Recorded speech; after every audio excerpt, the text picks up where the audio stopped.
everyone, Chris here, and welcome to my channel. In today's 5 on Friday, I'm going to share with you my spring cover wrap-up. So I've read 3 of my spring covers. So definitely making some decent progress on that, given that it is officially May 5th, which means I have another like 6-ish weeks to finish the other 2. So I'm feeling pretty good about that, especially considering one of them is on my May TBR. So I feel like I'm actually going to get this one done on time for a change. But to the books that I've already read. First, I've read Mystic Pieces by Ada Belle. And I gave this book 4.5 stars, but it's not set in spring. It's set in January, so it would have been winter. So in this book, we're following Allie, who is hoping to become a scientist. She's like going to school for it, and she lives with her widowed brother and her nephew, and is kind of helping her brother to take care of her nephew. And she's doing this while also working to get her degree.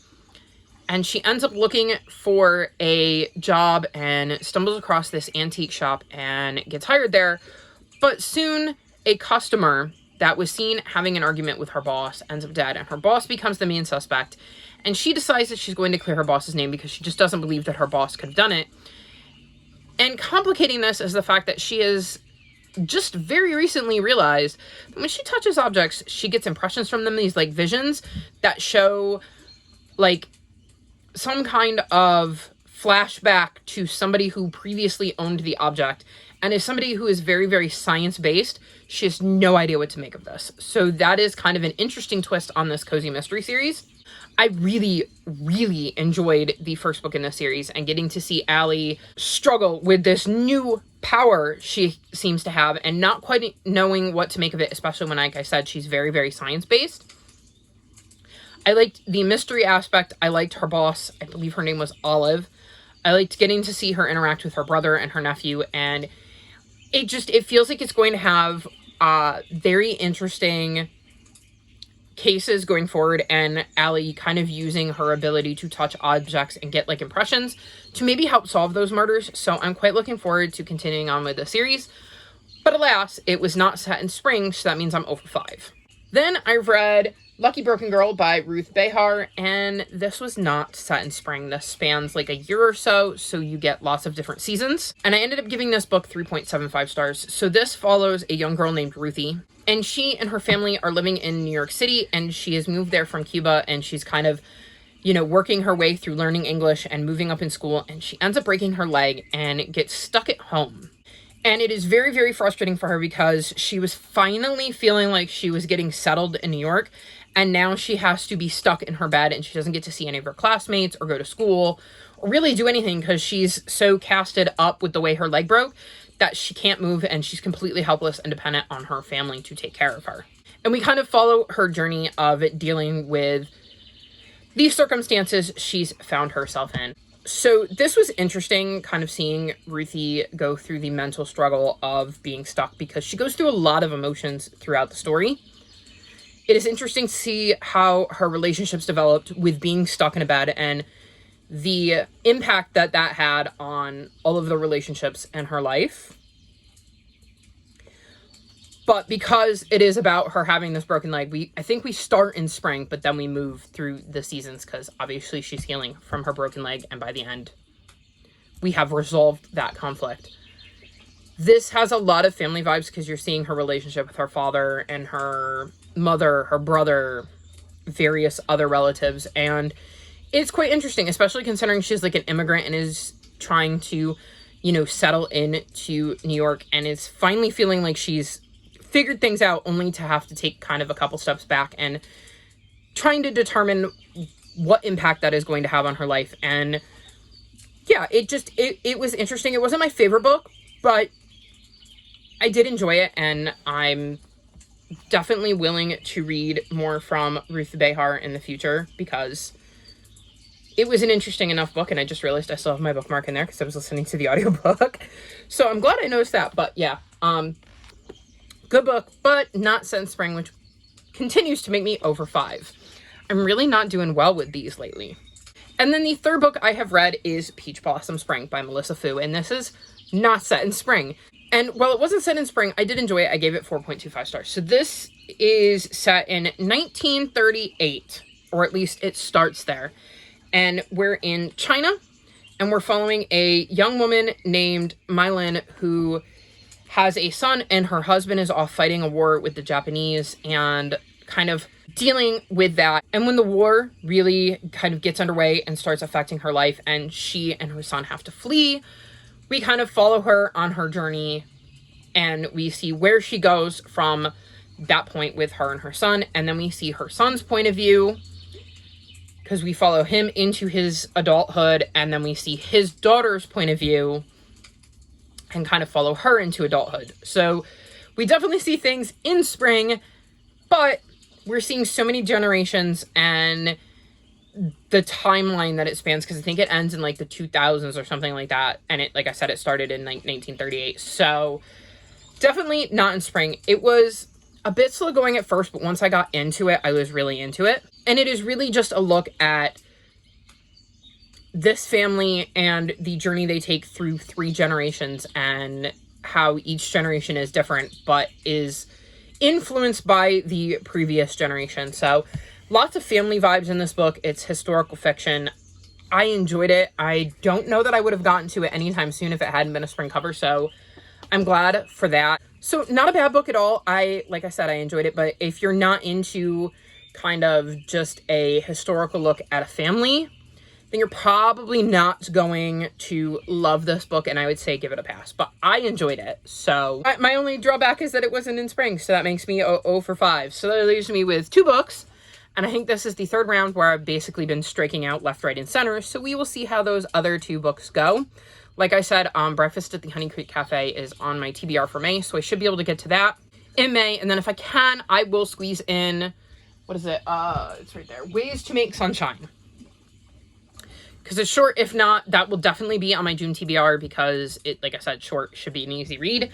And hopefully both of them will be set in spring, so I can at least say I'm 2 for 5, because like I said, really, really striking out these days. So yeah, I will come back when I have read one or both of those and check in and let you know how I did on those. And until then, I'll see you later. So I'm here to check in because I finally finished my spring covers. It has been quite a while. This is long overdue, but let's jump in and see what I thought of the last 2 books that I had to read and whether they were actually set in spring. So first up, I'm going to talk about Ways to Make Sunshine by Renee Watson. I gave this book 3.25 stars. And yes, it's mostly set in spring. It starts in late winter. I want to say like early March, but it does indeed spend most of its time in spring, so I'm going to count it. In this book, we're following Ryan, and she's got a lot of things going on. Her dad has got a new job, which brings in less money. So they're going to be moving and getting rid of their car, and she's really struggling with that, along with, you know, dealing with school and friends and hobbies. Not to mention she has an older brother she's got to deal with. So she's just really trying to navigate life. Her main focus school-wise, though, is that a talent show is coming up, and she's worried that she's going to freeze in front of everyone, and she is trying to figure out what she's going to do for the talent show and how she's going to handle that while juggling everything else going on in her life. I thought this was a cute middle grade. It is definitely on the younger side. Ryan is in 4th grade, so she's obviously on the younger end of being a middle grader, so I think it would be better for the younger end of middle grade.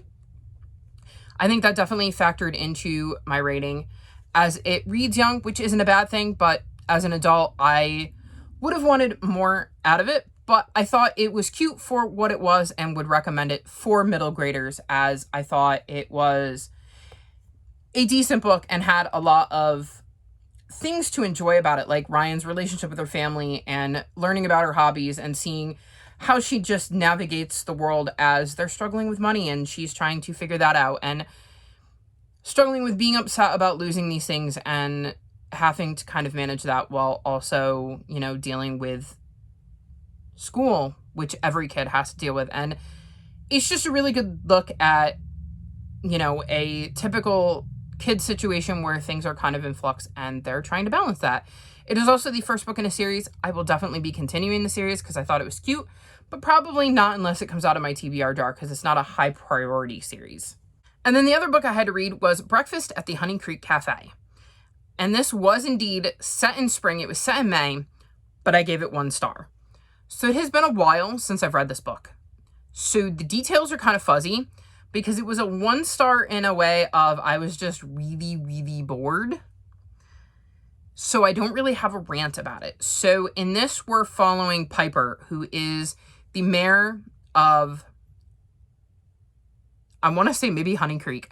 It's a digital book, so I can't look up the details as easily as I would a physical book. But she is the mayor, and she has been accused of having something to do with her fake fiance's disappearance. So she brings in an undercover detective named Colby, who is going to pretend to be an infatuated ex of Piper's to investigate her fake fiance's disappearance and see if he can't figure out what really is going on without tipping anybody off to his actual occupation and reason for being there. We also get chapters from Sam's point of view, and Sam is a preacher who has come to town to fill in for a little bit, and he's not sure that Honey Creek is really where he wants to be. So, I did not care about why the fiance was missing. I didn't really get attached to any of the characters. I particularly disliked Sam. I did not enjoy the relationship between Piper and Colby, and I just really, really, really wasn't invested in the story. And like I said, it's been a while since I've read this, and I don't remember a lot of the finer details. I'm sure it would come back if I read it, but like, I just remember being bored and not caring, and honest to God, if it wasn't a spring cover, I would have DNF'd it, but I really, really try to finish those so that I can make sure they're all set in the season that they're supposed to be, or like if it starts off in winter, to see if it ends up in spring at any point, for instance, in like this round. So I knew this one was set in spring, but like I wanted to make sure it didn't have a giant chunk of the book that was in like summer or something. So it wasn't really for me. It's not a series I plan to continue because I'm pretty sure it was the first in a series. But it was set in spring, so that at least is a positive. So, you will have just watched my video, which means you know the answer to this question, but it's been a while since I have done this. So, we're going to run through the books I've read and see if they were set in spring. So, first up, we have Breakfast at the Honey Creek Cafe, which was indeed set in spring. We have Ways to Make Sunshine, which was mostly set in spring, so I'm going to say yes. We're going to give it to me, and I'm going to say I was 2 for 2 here. I read Mystic Pieces, and that was not set in spring. It was set in January. I read Lucky Broken Girl, and this was set in the space of about a year or so. So some of it was set in spring, but majority of it wasn't. And then I read Peach Blossom Spring, which spanned decades. So there was definitely points of it that were in spring, but a lot of it that wasn't. So in this round, I ended up with 2 books that were set in spring, 2 that spanned at least a year. So we got some spring, but not all of it was in spring. And I would say that it was probably evenly spread throughout the season, so they don't count. And then I had one that was in January. So I'm going to say that I was 2 for 5 and give myself this one, since I did have a couple of others that technically had a bit of spring in them. And that's my wrap up. Not the greatest one. I'm really bad at guessing books based on their covers and the seasons they've been set in, at least based on my track record lately. Hopefully I will do better with my summer covers and have a good round of not just books set in summer, but books I love. Because in this round, I had 1 book that I hated, 2 books that I thought were decent, but not new faves, and then 2 books that I really enjoyed. So this one was kind of a mixed bag when it came to ratings. So that's all for my spring covers vlog. All of my social media is linked in the description below if you'd like to come chat with me. If you've made it this far in the video, leave me spring emojis, like this video, and subscribe to my channel, and I'll talk to you next time. Bye!